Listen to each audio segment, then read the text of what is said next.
Bonsoir à tous, bienvenue dans le 7-8 journal préparé par la rédaction de TV78. Nous sommes le mercredi 3 octobre. Tout de suite, les titres de cette édition.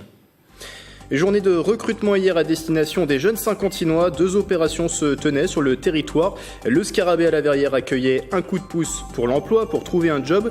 Dans le même temps, le service civique dating se déroulait au Théâtre National à Montigny-le-Bretonneux. Des commotions cérébrales en augmentation et la mort récente d'un joueur de 21 ans à Aurillac. Le rugby est pointé du doigt pour la violence de ses contacts. 14 mesures ont été annoncées pour renforcer la sécurité de la pratique de ce sport, notamment pour les jeunes. Dans ce journal, reportage au sein de l'école de rugby de Versailles. Et puis cette année marque la fin du centenaire de la Première Guerre mondiale. Tout au long des commémorations, des Yvelinois ont participé à des opérations autour du souvenir de la Grande Guerre. Et les archives départementales ont tenu à les remercier avec une exposition. 2 invités également à suivre dans ce journal. Bertrand Mesure du syndicat SNU IPP des Yvelines. Les enseignants vont se mobiliser le 9 octobre prochain. Et nous recevrons également Jean Flateau, des amis du passé d'Elancourt, pour parler de la fête des vendanges qui fête cette année un quart de siècle. Un contact direct pour trouver un emploi. La ville de La Verrière accueillait hier un job dating organisé en partenariat avec l'agglomération de Saint-Quentin en Yvelines et l'association Rencontre pour l'égalité d'accès à l'emploi. Un coup de pouce pour l'emploi était destiné aux 18-35 ans. Les précisions de Mélanie Poquet et Yves Hubstenberger. Un contact direct et pas seulement par courrier. 18 entreprises et 2 organismes de formation ont participé à ce job dating coup de pouce pour l'emploi, le deuxième organisé à La Verrière. En début d'opération, tous les recruteurs se présentent devant l'ensemble des candidats. Déjà, ça leur permet de voir qui ils vont avoir en face d'eux. Et ensuite, c'est une rencontre. Qui fonctionne ou non, mais on en dit plus sur soi quand on rencontre une personne qu'avec un simple CV. Auxiliaire de vie, agent de recouvrement, technicien de maintenance, les postes proposés sont pour des débuts de carrière sans qualification à Bac+2. J'aime bien voir autre chose. Alors, je suis quelqu'un qui, moi personnellement, qui aime bien essayer d'autres choses dans la vie. Je trouve que c'est beaucoup plus intéressant de démarcher dans ce genre de concept parce que déjà les employeurs, ils viennent directement nous voir, ils nous proposent, ils nous font un listing sur leur entreprise. 92 jeunes de 18 à 35 ans se sont présentés. Dans les Yvelines, les moins de 49 ans étaient près de 50 000 au chômage au 2e trimestre 2018. Le réseau Yvelines Information Jeunesse, lui, donne rendez-vous pendant tout le mois d'octobre pour les jeunes en quête d'un service civique. 4 événements service civique dating sont programmés tout au long de ce mois d'octobre dans le département. Le premier était au programme hier au Théâtre National de Saint-Quentin en Yvelines. Marie-Lénia Pichino et Yves Hubstenberger. Depuis sa création en 2010, le service civique a attiré plus de 260 000 jeunes volontaires. Pour continuer sur cette lancée et faciliter les rencontres entre recruteurs et volontaires, le réseau Yvelines Information Jeunesse leur a donné rendez-vous pour un speed dating du service civique. On a un grand nombre d'adhérents qui nous sollicitent pour réaliser plein de projets. On n'est pas toujours assez nombreux et justement le recrutement aujourd'hui d'un service civique nous permettrait de réaliser au mieux nos missions. Collectivités ou associations, au total 22 structures se sont déplacées pour proposer une centaine de missions. Un dispositif apprécié par les jeunes qui voudraient même le voir davantage développé. Au moins on peut poser des questions, c'est plus rapide et puis on voit déjà l'enthousiasme des personnes également. Donc ça peut des fois motiver plutôt que de regarder sur le site internet où là c'est vraiment du texte brut. C'est vrai que c'est dommage que ça n'ait pas été assez développé au niveau de la partie européenne et internationale plus particulièrement. On n'a pas assez d'associations à ce niveau-là en fait. Le service civique peut durer de 6 mois à 1 an et s'adresse à tous les jeunes entre 16 et 25 ans. Le tout est d'avoir du temps libre et de la motivation pour s'investir au minimum 25 heures par semaine. Les jeunes qui s'investissent en mission de service civique, dans leur parcours, en fait, ils sont à un stade où ils se cherchent et où ils peuvent s'investir. Et donc, c'est effectivement les jeunes qui sont le plus éloignés de l'emploi, qui sont éventuellement aussi sortis du système scolaire et pour qui le service civique est un formidable tremplin. Reste désormais à poser les bonnes questions pour trouver sa mission idéale. Chaque jeune ne peut réaliser qu'un seul service civique au cours de sa vie. Aujourd'hui, mercredi, l'opération se tenait à Achères. Demain, elle investira au Bergenville. Dernier service civique dating de la semaine ce samedi à Rambouillet. Journée de grève mardi prochain. Plusieurs syndicats appellent à une mobilisation interprofessionnelle pour protester contre l'action du gouvernement. Dans le cortège, il y aura aussi le monde enseignant. Bonsoir Bertrand Mesure. Bonsoir. Vous êtes co-secrétaire du syndicat SNU-IPP des Yvelines, c'est un syndicat des enseignants du premier degré. On va dresser avec vous le bilan de cette rentrée dans les Yvelines. Première question, pourquoi vous mobilisez le 9 octobre ? Parce que si pendant le précédent gouvernement, il y avait eu un effort qui avait été fait pour compenser la saignée qui avait été mise en place par le gouvernement de Sarkozy, depuis que M. Macron est arrivé, on est clairement sur une pente qui va amener petit à petit une dégradation très significative du service public.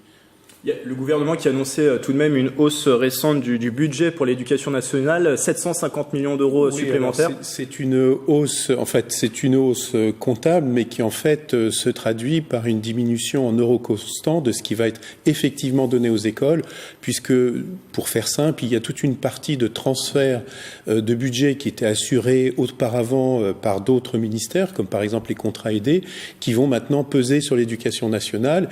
Et quand on fait la somme de ces transferts, on épuise très rapidement les 750 millions. Donc on va se retrouver vers un budget de disette.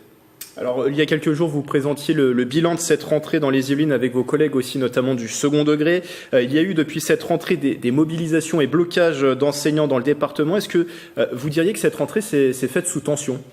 Alors la rentrée s'est faite sous tension pour une raison assez simple, c'est que l'idée du gouvernement de mettre en place des classes dédoublées en éducation prioritaire, qui est une bonne idée, se fait au détriment des autres classes, que ce soit en éducation prioritaire ou hors éducation prioritaire.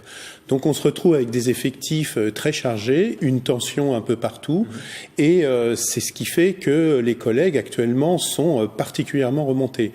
S'y ajoute le fait que le gouvernement souhaite mettre un pilotage par l'évaluation qui s'est mis en place par exemple en Suède ou dans les pays anglo-saxons, et qui a démontré toute la nocivité qu'il y avait pour l'école et pour les personnels. Donc tout ça, ce sont des points de colère chez nos collègues et qui souhaitent le manifester. Ce constat, il est également dressé par vos collègues du second degré.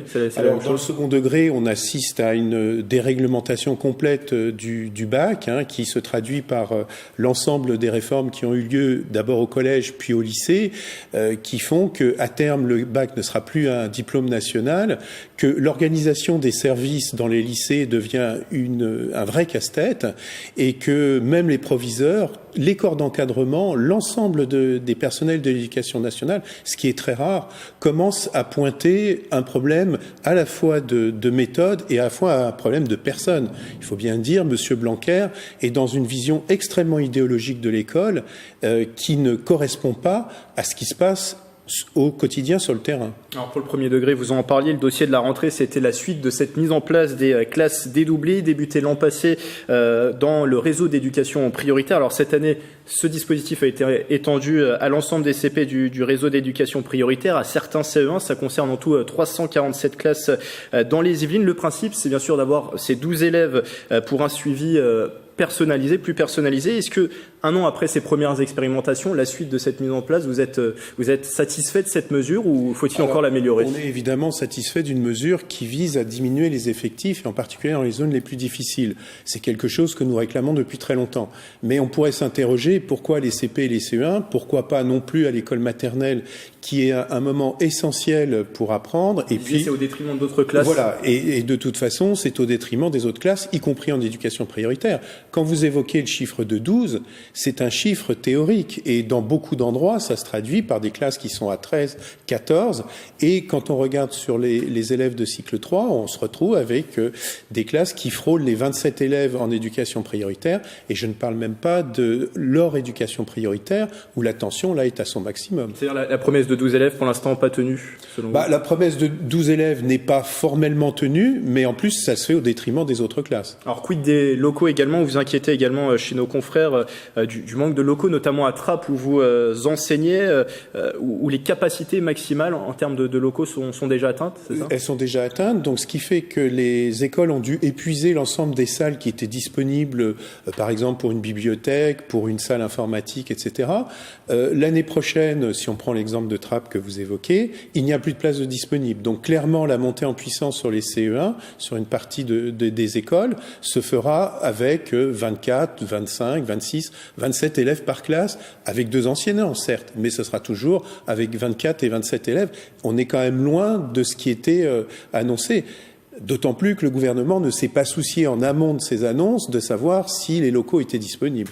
Je précise juste pour être complet sur ce dossier que Daniel Filâtre, recteur de l'Académie de Versailles, a promis un dédoublement fixe pour tous avant la fin de l'année. Revenons juste à cette mobilisation du 9 octobre. Que réclamez-vous au gouvernement ? Ce qu'on réclame clairement, c'est que enfin on s'occupe de l'école et qu'on ne s'occupe pas de faire passer dans l'école des présupposés idéologiques en matière de lecture, en matière de formation. On est clairement sur une vision utilitariste de l'école pour le plus grand nombre et une vision élitiste pour quelques-uns. Est-ce que vous savez si cette mobilisation sera suivie ? Est-ce que vous avez déjà un ordre d'idée de comment elle sera suivie dans le premier degré ? On est encore un peu tôt pour le savoir. On espère qu'elle sera suivie. Et d'ailleurs, nous avons déjà mis en perspective un autre mouvement pour le 12 novembre. Merci Bertrand Mesure d'avoir été avec nous. Je rappelle que vous êtes le co-secrétaire du syndicat SNU IPP des Yvelines. Merci. Changer les regards et donner l'opportunité aux personnes vivant avec un handicap mental de s'épanouir par le sport. C'était l'objectif de la course solidaire inter-entreprise Special Olympics. Rendez-vous désormais habituel à l'occasion de la semaine du handicap à Montigny-le-Bretonneux. L'événement fêtait hier sa 10e édition. Le principe, un relais 4 fois 2,5 km. 150 salariés des alentours représentant 14 entreprises y ont participé. Micro tendu sur la ligne d'arrivée par Yves Hubstenberger. Et c'est bien, c'est un esprit de compétition et ça, j'aime bien ça. J'ai bien participé, un peu dur mais ça allait sinon. Ouais, j'ai passé un très bon moment. Ouais, ça allait, hein, l'ambiance elle était bien. Je trouve que c'est important de soutenir les personnes en situation de handicap et qu'elles puissent s'épanouir à travers le sport tout au long de l'année. Et la totalité de la recette de la course sera reversée à l'association Special Olympics France pour de nouveaux événements. Le rugby a entamé SAMU avec 14 mesures annoncées par le président de la Fédération française Bernard Laporte. C'était le 15 septembre dernier. Objectif, renforcer la sécurité de la pratique de ce sport où les commotions ont augmenté de 35% en 2 ans dans le championnat de top 14. Cet après-midi, un député a d'ailleurs interpellé la ministre de la Santé Agnès Buzyn sur ce sujet. Ces dispositions s'ajoutent au toucher 2 secondes déjà mis en place en Île-de-France depuis plusieurs années, notamment à Versailles, un reportage de Nicolas Dandry. Ouais, bien joué. Touché.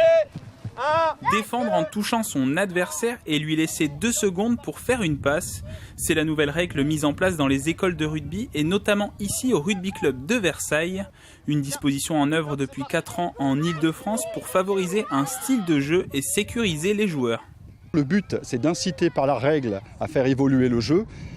Donc c'est du rugby à toucher, donc avec continuité du jeu, toucher 2 secondes, toucher avec ballon donné au contact. Aujourd'hui c'est repris par la Fédération française au niveau des écoles de rugby. Et aujourd'hui ce qui se rajoute en plus effectivement c'est le passage en force qui pour des raisons sécuritaires quand un défenseur est arrêté ça peut être un peu plus dangereux. Donc ça c'est une donnée supplémentaire qui sécurise l'ensemble du jeu de rugby.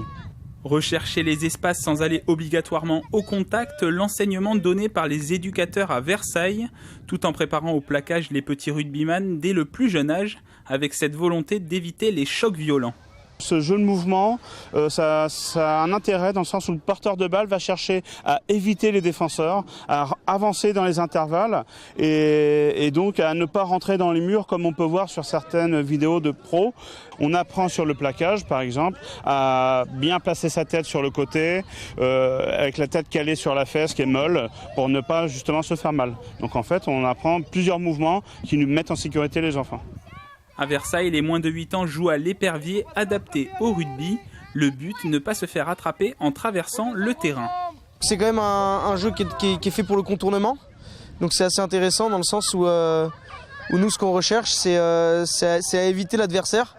Alors après, il y a cette notion de plaquage, mais qui est quand même importante dans le rugby, parce qu'on fait quand même un sport qui en a besoin. Un sport qui attire toujours autant les petits Versaillais. L'école de rugby compte près de 250 licenciés chaque saison sur ces dernières années. On reparlera sport à la fin de cette édition avec un tournoi de pétanque, un reportage sur un tournoi de pétanque. En 2013, les archives départementales des Yvelines lançaient plusieurs opérations collaboratives autour de la Première Guerre mondiale. Plus de 7000 personnes au total y ont pris part, des anonymes travaillant pour la plupart derrière leur ordinateur. Pour les remercier, les archives situées à Montigny-le-Bretonneux ont créé une exposition les mettant à l'honneur. Elle est à découvrir jusqu'au 17 novembre. Mélanie Poquet. Le sourire est timide, voire gêné. Catherine Chevaulier n'est pas modèle, mais l'une des petites mains de Testament de Poilu, un des projets collaboratifs des archives yvelinoises. Je préparais une exposition pour ma ville, puisque je m'occupe d'une association de généalogie d'histoire locale. Donc je voulais retrouver le plus d'informations possibles sur les poilus de cette ville, d'Aubergenville. Et donc, comme de toute façon j'allais piocher dans les archives et faire des recherches, je me suis dit autant que ce soit utile aussi à d'autres personnes. Et donc chercher les testaments de poilus pour le projet des archives départementales. Comme Catherine, une vingtaine de participants a accepté de se prêter au jeu. Ils donnent de leur temps pour recenser les poilus, compléter un wiki ou décrypter des testaments. Avec cette exposition, les archives départementales mettent en lumière leurs 7000 bénévoles. C'était vraiment mettre une identité derrière les contributeurs.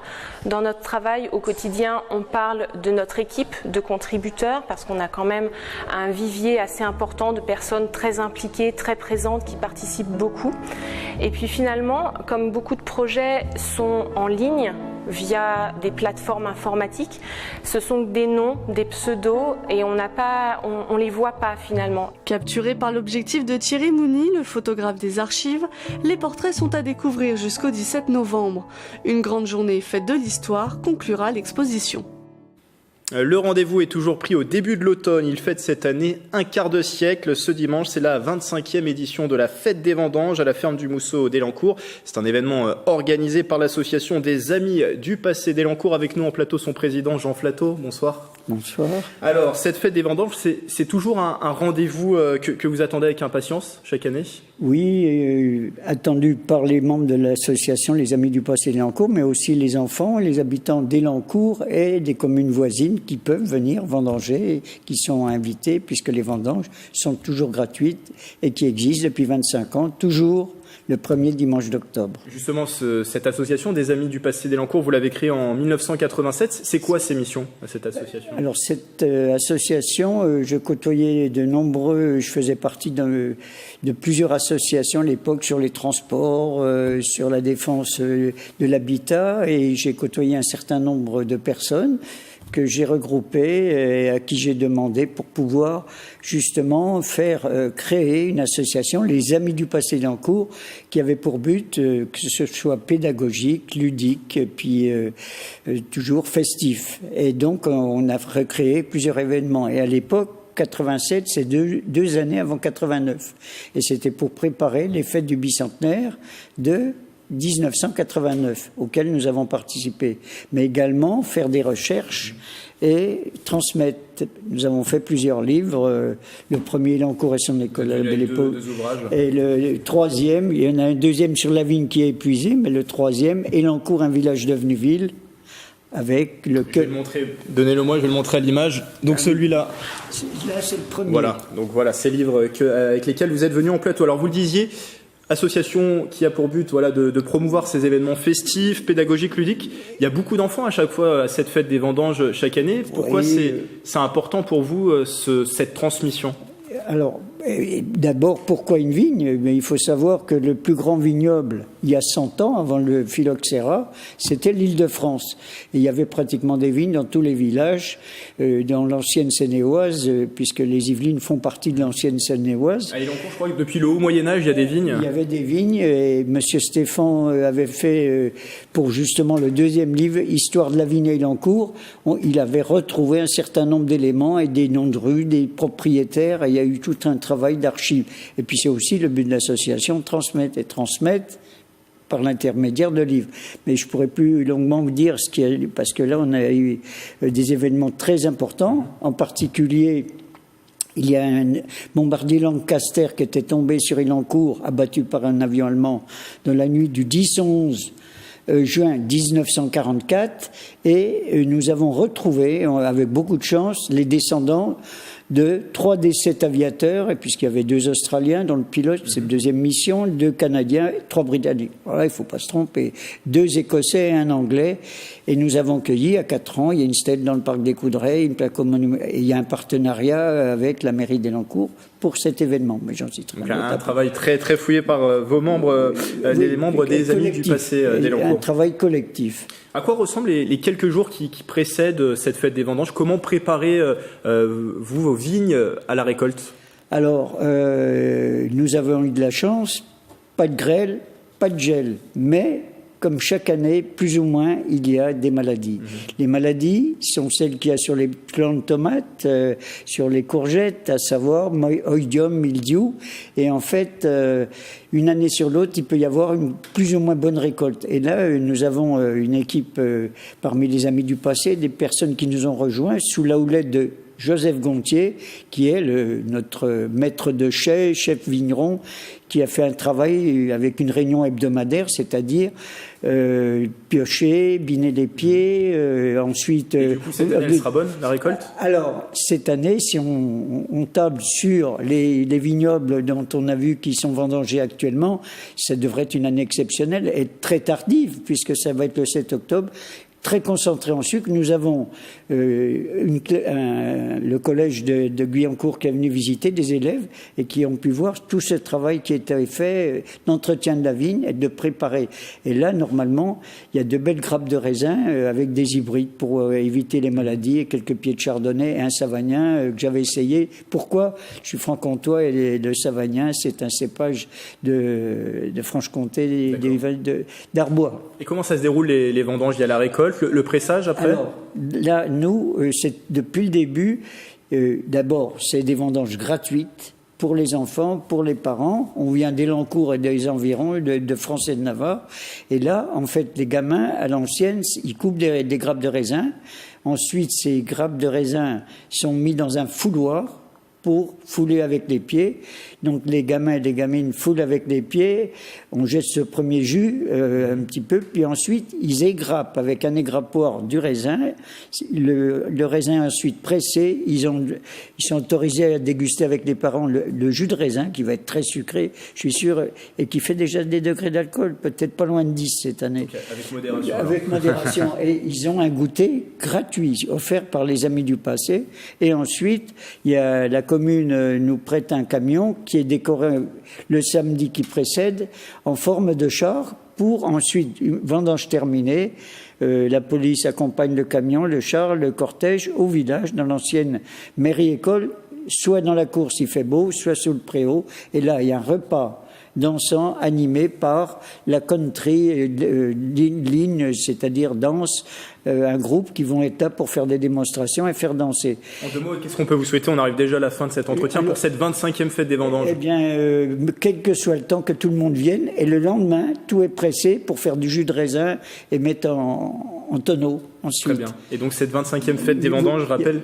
Oui. Allez-y, oui. Il y a juste annoncé déjà dès le 2 décembre, 2e salon du livre en partenariat mairie et Sky. Et là, l'année dernière, ça a été un succès dans la commanderie des Templiers. Il y a eu entre 1800 et 2000 personnes présentes. Et donc, on est déjà surbooké avec le nombre d'auteurs. C'est l'événement suivant. C'est un autre grand rendez-vous organisé par votre association. Et le repas de la Saint-Vincent, le 2 février 2019, la fête des vignerons. Et le premier rendez-vous qui arrive, c'est donc dès ce dimanche, la 25e fête des vendanges. Et je rappelle que c'est organisé par votre association, les Amis du passé d'Elancourt. Merci Jean Flateau d'avoir été avec nous. Merci beaucoup. Allez, on referme ce journal avec de la pétanque. Une manche du championnat départemental était organisée dimanche dernier à Trappes. Et des boulistes venus d'Elancourt, de Houdan ou encore de Morpas se sont affrontés toute la journée. Reportage de Mickaël Elmidoro et Yves Hubstenberger. On a tiré et on a pointé à Trappes. Sous un soleil quasi estival, la commune a accueilli ce week-end le championnat départemental de pétanque au terrain René Calque. Un rendez-vous attendu par les puristes yvelinois. Le championnat des Yvelines, c'est vrai que c'est surtout, on se connaît tous. On est des clubs voisins comme Saint-Quentin, comme Elancourt, Trappes. Donc il y a aussi des amis, mais tout ce qui reste compétition, c'est vraiment la compétition. Au programme aujourd'hui, un championnat triplette mixte avec 2 boules pour chaque joueur présent. Pour réussir à remporter la victoire, tous les boulistes ont leur technique. Il faut bien jouer, dans tous les cas, même si on sait qu'on joue un peu moins... des gens un peu moins forts, on va dire. Dans tous les cas, il faut jouer ses boules et s'appliquer, rester concentré. Toujours. Ça demande du mental, ça demande de la patience. Il faut être diplomate, fair play avec les adversaires. Ça demande aussi à avoir de l'endurance au niveau physique parce qu'on en fait des kilomètres dans une journée. Il faut être adroit. La journée s'est ensuite terminée par un pique-nique géant entre tous les participants. C'est aussi ça, l'ambiance pétanque. C'est la fin de ce journal. Dans un instant, nouveau numéro du 7-8 débat qui reviendra sur les inquiétudes autour des compteurs électriques Linky. Belle soirée avec TV78.